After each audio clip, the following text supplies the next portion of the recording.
वादा रहा ओ साथिया, हम तुम्हारे लिए तुम हमारे लिए, हम तुम्हारे लिए तुम हमारे लिए। কেমন হয়েছে বন্ধুরা? দেখো আমার শুক্তোতে জল দিয়ে দিলাম। কুমড়ো, আলু, করলা, কাঁচা লঙ্কা, সর্ষে ফোড়ন দিয়ে আর মাখা মাখা হবে এটা। দেখো আমার ইলিশ মাছ হবে। সর্ষে ইলিশ করবো না, আজকে সিম্পল ঝোল করবো কাঁচা লঙ্কা বাটা দিয়ে, আর কিচ্ছু না। এটা ঝোল হবে ইলিশ মাছের, পাতলা করে ঝোল।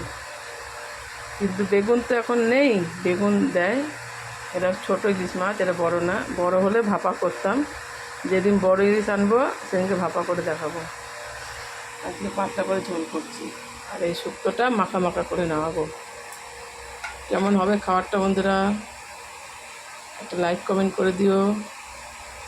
কার কার ভালো লাগে সকল বন্ধুদের আমন্ত্রণ করলাম, চলে এসো আমার হাতে ইলিশ মাছ ভাপা খাবে। আর শুক্তো করছি, আর কিছু না বন্ধুরা। চলো বাই, টাটা। সবাই ভালো থেকো, সুস্থ থেকো।